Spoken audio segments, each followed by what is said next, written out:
नमस्कार, एक बार फिर से स्वागत है। हम मध्य प्रदेश के इतिहास और उसकी वंशावली को पढ़ रहे हैं। जो भी तथ्य मध्य प्रदेश के एग्ज़ाम और जो भी आगामी एग्ज़ाम होंगे उनमें मध्य प्रदेश के इतिहास से बनने वाले सभी प्रश्न को जो है हम कवर करेंगे। इससे पूर्व में जो है हमने मध्य प्रदेश के जो महत्वपूर्ण जो वंश थे हमने उनका अध्ययन कर लिया है। आज हमारा टॉपिक है मध्य प्रदेश के जो भी छोटे छोटे वंश हैं। इनके एग्ज़ाम में आने की संभावना बहुत ही कम है, पर फिर भी हम उनको एक बार पढ़ लेते हैं। जो भी उनके तथ्य हैं और जो भी उनमें कुछ महत्वपूर्ण डाटा है जो हमारे एग्ज़ाम में कुछ ही परसेंट जो चांस है कि वो पूछे जा सकते हैं। इसमें हम मध्य प्रदेश में जो है नागवंश का क्या रोल रहा है वो देखेंगे। फिर एक बोधि वंश है, एक छोटा सा, एक मग वंश है और एक बाकटक वंश है। आज इन चारों वंश के बारे में हम बहुत कम इन्फॉर्मेशन जो है जानेंगे, क्योंकि ये इतना इम्पोर्टेंट नहीं है कि एग्ज़ाम में इनसे क्वेश्चन बन सके। फिर भी हम देखते हैं नागवंश। ठीक है, हमने इससे पूर्व में पढ़ा था कि हिंद यूनानियों का आक्रमण भारत पर होता है शुंगों के टाइम पे। फिर उसके बाद यूनानियों का जो है शासन स्थापित होता है। फिर उसके बाद शक, पहलव और फिर हमने कुषाण पढ़ा था। कुषाणों के बाद कुषाणों का जैसे ही अंत होता है, कुषाणों के बाद जैसे ही अंत होता है कुषाणों के अंत के बाद नागवंश का उदय होता है। किसका? नागवंश का उदय होता है। ये टाइम जो है दूसरी शताब्दी का टाइम है। ठीक है, दूसरी शताब्दी में कुषाण वंशों का जो है पतन हो जाता है और उसके बाद जो है मध्य प्रदेश नहीं, लगभग जो वो सभी रीजन जहाँ पे कुषाणों का शासन था उस क्षेत्र पर जो है नागवंश जो है अपनी सत्ता स्थापित कर लेते हैं। अब इस वंश की जो स्थापना किसने की थी? तो इस वंश का जो स्थापना वृषनाग ने की थी, यानी यह वृषनाग नागवंश का संस्थापक था। ठीक है, मध्य प्रदेश के विदिशा में जो है शासन स्थापित करता है और विदिशा को ही अपनी पहली राजधानी बनाकर वहां पर शासन संचालन का काम करता है। ठीक है, तो क्वेश्चन पूछेगा कि वृषनाग ने जो है किसको राजधानी बनाया था? तो विदिशा को, और यहीं से जो है अपने नागवंश की स्थापना की थी और इसी को जो है अपनी पहली राजधानी के रूप में चिन्हित किया था। तो विदिशा को किसने अपनी राजधानी बनाया था? तो वृषनाग ने। पुराण वंश के अनुसार इनकी 3 शाखाएं थी। नागवंशों की 3 शाखाएं थी। एक का नाम था पद्मावती, एक का नाम था मथुरा, एक का नाम था कुंतलपुर। ठीक है, अब ये पुराण वंश में बताया गया है कि इनकी 3 शाखाएं थी, एक पद्मावती, एक मथुरा और एक कुंतलपुर। अब इसमें से पद्मावती का जो संबंध था वो मध्य प्रदेश के इतिहास में रहा है या मध्य प्रदेश के क्षेत्र से रहा है, तो इसलिए ये इंपॉर्टेंट हो जाती है। ठीक है, अब इसी वंश के एक शासक होते हैं जिनका नाम है भीमनाग। क्या नाम है? भीमनाग। भीमनाग क्या करते हैं? पूर्व में जो इनकी राजधानी विदिशा में थी, कहाँ इनकी राजधानी थी? विदिशा। विदिशा से अपनी राजधानी कहाँ ले जाते हैं? जो विदिशा से पवाया में जो है अपनी राजधानी स्थानांतरित करते हैं। कहाँ पर? पवाया। पवाया का नाम ही क्या है? पद्मावती। और ये वर्तमान कहाँ पे है स्थित है? तो ये मध्य प्रदेश के ग्वालियर क्षेत्र में स्थित है। ठीक है, ये इंपॉर्टेंट है कि किस नाग शासक ने अपनी पूर्व की राजधानी यानी विदिशा से अपनी राजधानी बदली थी। कहाँ पर बदली थी? तो उसको कहाँ स्थानांतरित किया बदलकर? पवाया। और पवाया पूछे तो कहाँ पर है? तो ये ग्वालियर वाले क्षेत्र में स्थित है। ठीक है, इन्होंने अपनी राजधानी बदली थी। ठीक है, फिर इसी वंश की एक कुमारी थी जिनका नाम था कुमारनागा। ठीक है, इस वंश की एक राजकुमारी थी जिसका नाम था कुमारनागा। अब कुमारनागा का जो विवाह किससे कर दिया जाता है? कुमारनागा का विवाह गुप्त वंश के शासक थे जिनका नाम था चंद्रगुप्त। चंद्रगुप्त से किसका विवाह होता है? कुमारनागा का। तो अब इनका संबंध किनसे थे? तो इनके संबंध गुप्त शासकों से अच्छे थे। ठीक है, तो इनने क्या करते हैं ये लोग? गुप्तों से अच्छे संबंध बनाने के लिए अपनी शासिका राजकुमारी थी उसका विवाह जो है कुमारगुप्त के साथ कर दिया जाता है। अब इस वंश के जो शासक थे भीमनाग, ठीक है। भीमनाग और इस वंश के जो भी शासक हुए उनके कुछ कुछ सिक्के जो है कुतवार एक जगह है जो कि मुरैना में स्थित है, ठीक है। यहाँ से इनके सिक्कों के ढेर मिले हैं, एक दो सिक्के नहीं, एकदम बहुत सारे सिक्कों के ढेर मिले हैं, ठीक है। तो ये पूछ सकते हैं कि नाग वंशों के सिक्कों के ढेर किस जगह से मिले हैं, तो कुतवार इंपॉर्टेंट है। और कुतवार कहाँ पर स्थित है, तो वो मुरैना में स्थित है।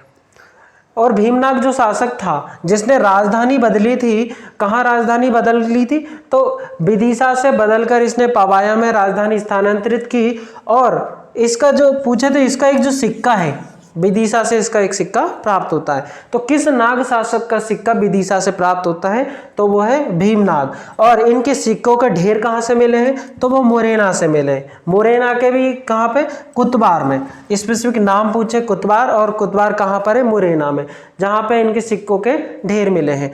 तो नागवंश में ज़्यादा कुछ था नहीं इंपॉर्टेंट, बस कुछ कुछ जो फैक्ट थे वो हमें याद रखने थे प्रीलिम्स के लिए और जो भी वन डे एग्जाम होते हैं उनके लिए। अब हम दूसरा देखते हैं बोधि वंश। यह भी एक बहुत छोटा सा वंश है, ठीक है। इसमें क्वेश्चन बनने की संभावना बस इन्हीं से है, तो इनके बारे में देख लेते हैं हम। अब बोधि वंश जो था, बोधि जबलपुर क्षेत्र में इनका शासन था। कहाँ पर, जबलपुर में। बोधि वंश का संबंध किस क्षेत्र से रहा है, तो वो रहा है जबलपुर से। कहाँ से, जबलपुर से। इस वंश का संस्थापक कौन था, तो इस वंश का संस्थापक जो था वो श्रीबोधि था। कौन था, श्रीबोधि। तो बोधि वंश का संस्थापक कौन था, श्रीबोधि, जिसने कहाँ पर इस वंश की स्थापना की थी, जबलपुर क्षेत्र में। और राजधानी किसको बनाया, जबलपुर में ही स्थित त्रिपुरी को अपनी राजधानी बनाकर वहां पर शासन संचालन का काम किया, ठीक है। वहीं से जबलपुर में ही जो है श्रीबोधि के सिक्के हमें प्राप्त होते हैं। तो इनके आधार पर हम बताते हैं कि श्रीबोधि और जो बोधि वंश था उनका शासन जो था मध्य प्रदेश के जबलपुर वाले क्षेत्र में उनका संबंध रहा है। इस वंश के कुछ और भी शासक हुए, जैसे श्रीबोधि के बाद वशुबोधि हुआ, फिर चंद्रबोधि, फिर शिवबोधि। पर ये इंपॉर्टेंट नहीं है और परीक्षा में पूछे जाने की संभावना बहुत कम है, ठीक है। तो इस वंश में बस इतनी ही जानकारी पर्याप्त है। इनका संबंध जबलपुर से रहा, संस्थापक श्रीबोधि था, राजधानी त्रिपुरी को बनाया था, ठीक है। अब नेक्स्ट जो था एक और वंश था मध्य प्रदेश के इतिहास से संबंधित। यह भी इतना ज़्यादा इंपॉर्टेंट नहीं है, फिर भी जिन क्वेश्चन की पूछे जाने की संभावना है वो देख लेते हैं इसमें भी। तो मग वंश था। मग वंश का संबंध किस क्षेत्र पर था, तो मग वंश का संबंध जो था वो बघेलखंड वाले क्षेत्र पर इनका शासन था। मग वंश का संबंध किस क्षेत्र से रहा है, तो बघेलखंड वाले। क्वेश्चन यही पूछेगा कि मग वंश कहाँ पर था, तो मग वंश का संबंध बघेलखंड वाले रीजन पर था, ठीक है। ये इसलिए भी इम्पोर्टेंट है क्योंकि इनके जो विवाद थे वो कुषाणों से बराबर इनके विवाद बने रहते थे और इन्हीं के कारण जो है कुषाणों ने मध्य प्रदेश के ज़्यादातर क्षेत्रों पर कुछ ज़्यादा समय तक जो है शासन नहीं कर पाए थे, ठीक है। तो मग वंश का संबंध किस क्षेत्र से रहा पूछा जाए तो बघेलखंड से, ठीक है। और इस वंश का जो संस्थापक था वो भीमनाग था। कौन था, भीमनाग। पूछे कि इस वंश का संस्थापक कौन था, मग वंश का संस्थापक कौन था, तो भीमनाग था। अब भीमनाग के बारे में कुछ जानकारी इनके सिक्कों के आधार पर मिलती है।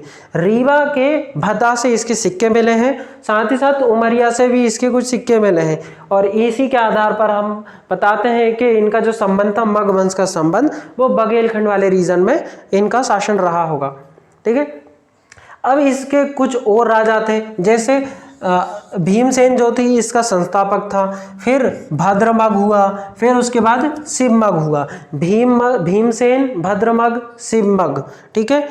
तो ये जो मग वंश था इसके बारे में इतनी जानकारी पर्याप्त है।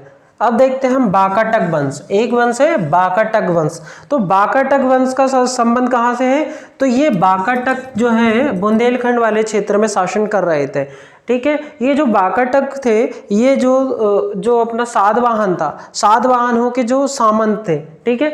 तो बाकाटक कौन थे, सातवाहनों के सामंत थे और इनका शासन कहाँ पर था, तो इनका शासन बुंदेलखंड वाले क्षेत्र पर था।